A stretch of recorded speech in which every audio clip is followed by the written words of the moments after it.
Welcome back. NMS maths సెషన్లో భాగంగా కొన్ని ప్రాబ్లమ్స్ ఈరోజు డిస్కస్ చేద్దాం.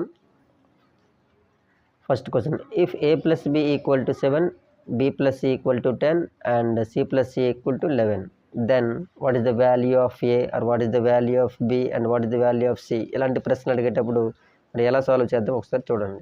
a plus b equal to 7, b plus c equal to 10 and c plus c equal to 11 ఇచ్చాడు. ఇప్పుడు మనం ఈ 3 ఈక్వేషన్స్ని కూడా యాడ్ చేయాలి. అంటే చూడండి, ఇక్కడ మొత్తం ఈ వేరియబుల్స్ అన్నీ ఈక్వల్ సింబల్కి లెఫ్ట్ సైడ్ యాడ్ చేసేయాలి, అలాగే రైట్ సైడ్ ఉన్నటువంటి నెంబర్స్ అన్ని కూడా యాడ్ చేసి రైట్ సైడ్ వేసుకోవాలి. ఇప్పుడు లెఫ్ట్ సైడ్ ఉన్న వేరియబుల్స్ అన్ని మనం ఒకసారి యాడ్ చేసినట్లయితే మొత్తాన్ని యాడ్ చేస్తే మనకి 2 Aలు 2 Bలు 2 Cలు ఇవన్నీ కలిపితే నెంబర్స్ ఎంత వచ్చింది చూడండి ఒకసారి. 7 + 10 17, 17 అండ్ 11 28 వస్తుంది. ఓకేనా? అంటే మనకి ఇక్కడ ఏమర్థం చేసుకోవాలి, 2a + 2b + 2c equal to 28. మనకు కావాల్సింది ఇప్పుడు మనం ఒక A single A single B single C ఎంత అవుద్ది, సింగిల్గా 1a 1b అన్నిట్లో 2 కామన్ తీసుకోనుకుని చూడండి. Single A plus single B plus single C that is equal to 28. ఓకేనా? అప్పుడు ఓన్లీ మనకి a plus b plus C ఏమవుతుంది చూడండి, a plus b plus C that is equal to 28/2. 28లో హాఫ్ దట్ ఈజ్ 14. ఓకేనా? అంటే a plus b plus C తాలూకా ముగ్గురు తాలూకా మొత్తం అనేది 14 అవుతుంది. ఆల్రెడీ మనకు ప్రాబ్లంలో b ప్లస్ సి తాలూకు వాల్యూ ఇచ్చాడు. ఒకసారి ఎంత ఇచ్చాడో చూద్దామా. ఆల్రెడీ b ప్లస్ సి తాలూకు వాల్యూ ఏమో 10 అని ఇచ్చాడు.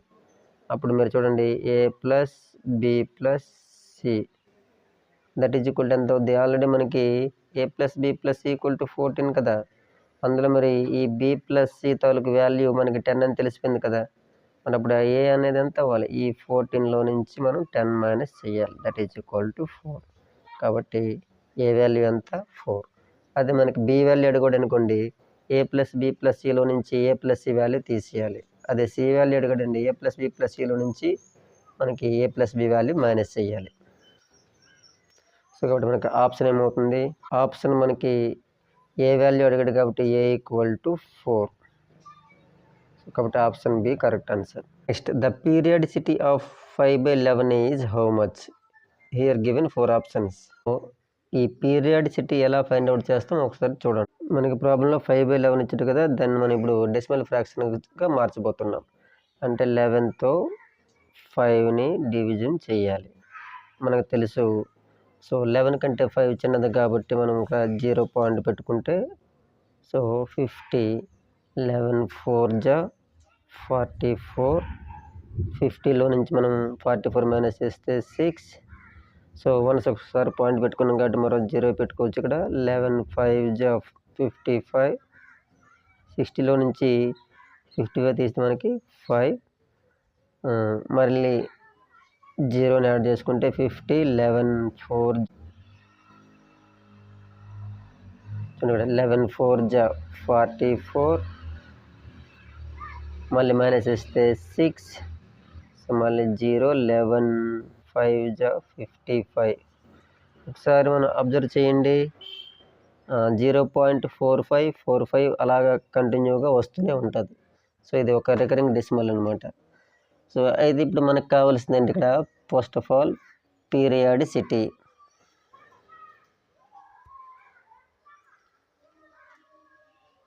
(5/11) equal to 0.4545 and so on ఇలా వచ్చింది మనకి. ఓకేనా? అయితే ఇందులో చూడండి, ఏదైతే గ్రూప్ మనకి రిపీటెడ్గా వస్తుందో చూడండి, ఇక్కడ 4-5 అనే గ్రూప్ రిపీట్గా వస్తుంది కదా. ఈ 4-5 గ్రూప్నే మనం ఏమంటామంటే పీరియడ్ అంటాం. ఏదైతే గ్రూప్ ఆర్ నెంబర్ ఇలాగ రిపీటెడ్గా వస్తుందో. సో కాబట్టి ఇక్కడ పీరియడ్ అంటే మనం ఏం చెప్పాలి, 45. మరి పీరియాడిసిటీ అంటే ఏంటి, ఎన్ని నెంబర్స్ అయితే ఉన్నాయో ఆ నెంబర్ని మనం పీరియాడిసిటీ అంటాం. ఇక్కడ ఎంతమంది రిపీటెడ్గా వచ్చారు, ఇద్దరు. వాళ్ళు ఎవరు, 4-5.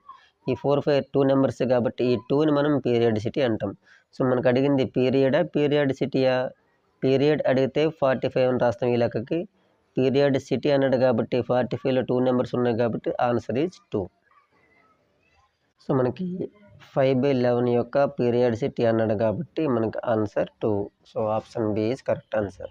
మరి నెక్స్ట్ ప్రాబ్లం చూడండి. HCF of 4/5, 5/6, 9/10.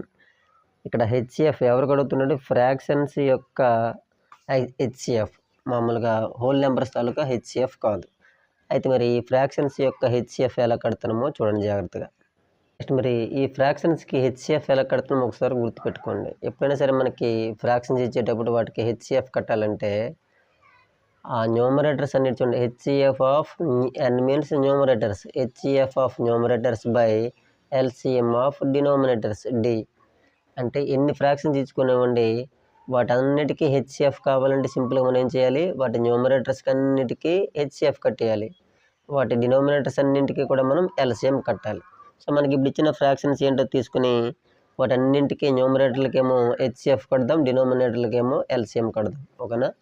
సో మనకి ఇచ్చిన ఫ్రాక్షన్స్ ఏంటి? 4/5, 5/6, 9/10. మరి ఈ ముగ్గురికి మనకి ఇప్పుడు హెచ్సిఎఫ్ కావాలంటే 4కి, 5కి, 9కి ముందు హెచ్సిఎఫ్ కట్టాలి, 5కి, 6కి, 10కి మనమేమో ఎల్సిఎం కట్టాలి. ఓకేనా? అయితే ఇప్పుడు చూడండి, 4కి, 5కి, 9కి హెచ్సిఎఫ్ కట్టాలి కదా. అందులో కనీసం ఒక 2 నెంబర్లు తీసుకోవాలి మనం. 4, 5 ముందు తీసుకుందాం. సో 4తో 5కి హెచ్సిఎఫ్ కడదాం. సో చూడండి, ఇక్కడ డివిజన్ మెథడ్లో చాలా ఈజీగా ఉంటుంది. 4 చూడండి, 4 1 జా 4, 5లో 4 తీయండి 1. ఇక్కడ నుంచి ఆపకుండా మళ్ళీ డివిజన్ కంటిన్యూ చేయాలి. ఈ 4 ఎక్కడ చూడండి, ఇక్కడ ఉన్న 4ని ఇక్కడికి తెచ్చుకొని మళ్ళీ డివిజన్ కంటిన్యూ చేస్తున్నాం. 1 4 జా 4. సో ఇక్కడ మనకి రిమైండర్ 0 వచ్చిందంటే ప్రస్తుతానికి 4కి, 5కి హెచ్సిఎఫ్ 1గా పరిగణించాలి. అయితే మరి మరొక నెంబర్ బ్యాలెన్స్ ఉన్నాడు కదా మనకి, ఎవరు? 9. ఈ వచ్చిన ఆన్సర్తో 9కి కూడా మనం ఇప్పుడు హెచ్సిఎఫ్ కట్టాలి, అంటే 1తో కంటిన్యూషన్ చేయాలి. సో 1 9 జా 9. సో రిమైండర్ 0 వచ్చింది కదా. మరి ఇక్కడ ఈ కోసెంట్ వైపు చూడకూడదు మనం, ఈ డివిజర్ సైడ్ చూడండి. ఇక్కడ ఎవరైతే ఉన్నారో వాడే వీళ్ళ ముగ్గురికి హెచ్సిఎఫ్ అవుతారు. ఎవరికి? 4కి, 5కి, 9కి కూడా 1 అనేది హెచ్సిఎఫ్. కాబట్టి మనకి ఇక్కడ HCF of about 3 numbers is 1. ఓకేనా? ఇప్పుడు ఎల్సిఎం ఎలా కడదామో ఒకసారి చూడండి. 5కి, 6కి, 10కి మరి ఎల్సిఎం బ్యాలెన్స్ ఉంది కదా, ఎల్సిఎం కడదాం. ఎల్సిఎం కూడా మనకి డివిజన్ మెథడ్లో చాలా ఈజీగా చేయొచ్చు.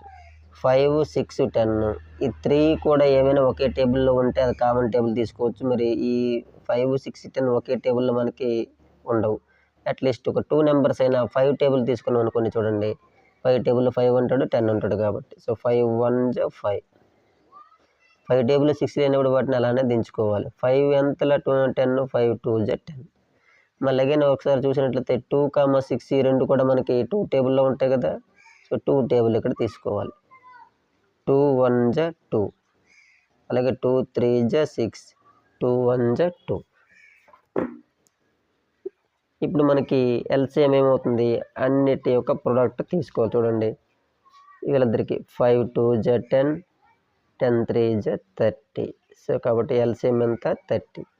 కాబట్టి మనకి ఇచ్చిన 3 ఫ్రాక్షన్ల తాలూకా హెచ్సిఎఫ్ కావాలి మనకి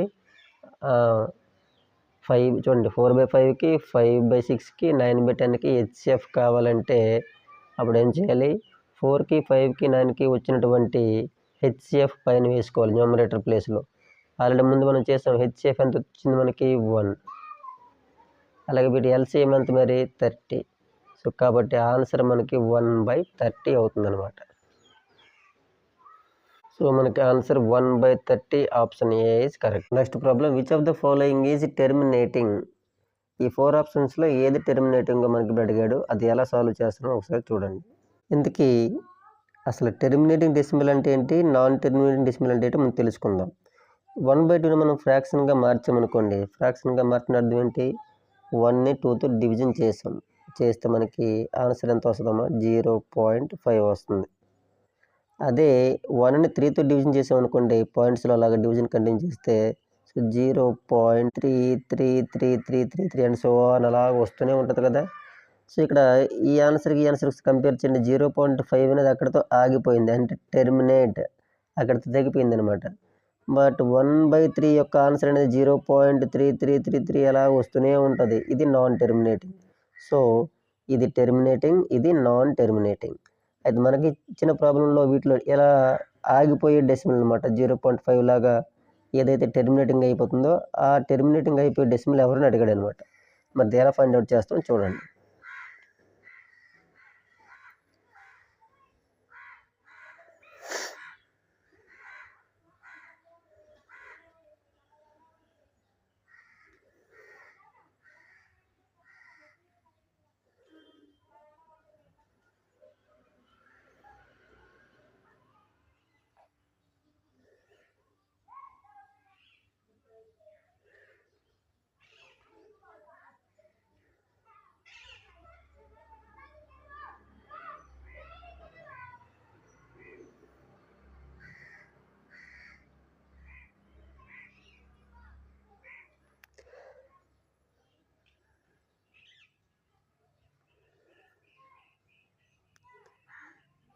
ఇక్కడ మనకి 4 ఆప్షన్స్ ఇచ్చాడు కదా, ఈ 4 ఆప్షన్స్ నేను ఇప్పుడు రాశాను. 5/3 ఒకటి, 17/6, 54/99, 37/5.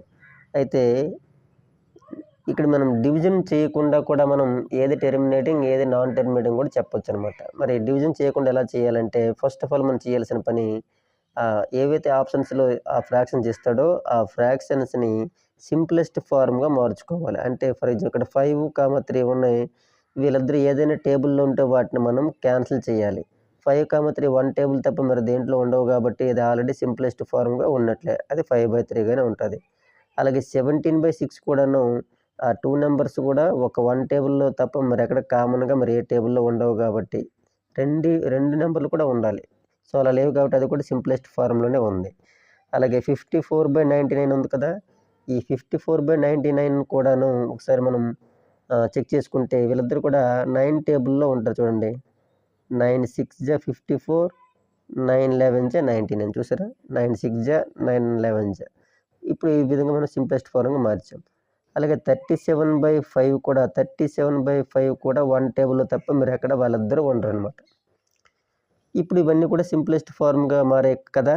ఇప్పుడు మనం ఏం చేయాలంటే ఇప్పుడు ప్రతి ఫ్రాక్షన్లో ఉన్నటువంటి డినోమినేటర్స్ చూడండి, ఇక్కడ కింద ఉన్నటువంటి డినోమినేటర్స్ని 3ని 6ని 11ని 35ని అబ్జర్వ్ చేయాలి.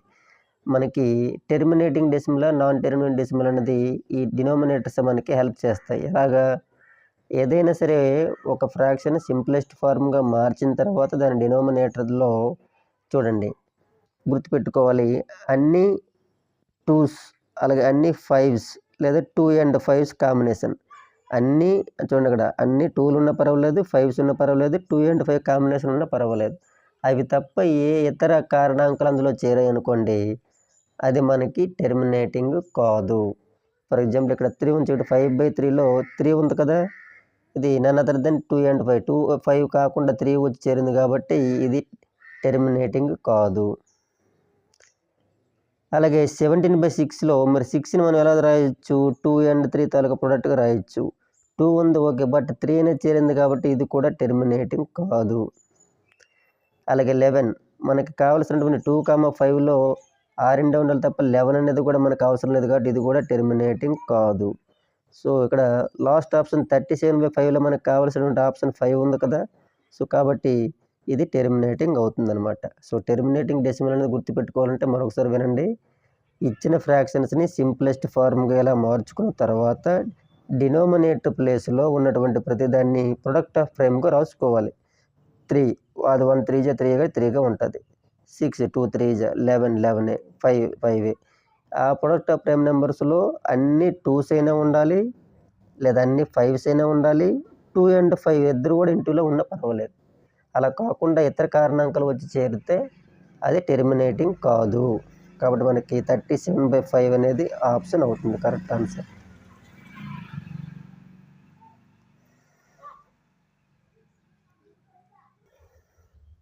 Option D 37/5 is the correct answer.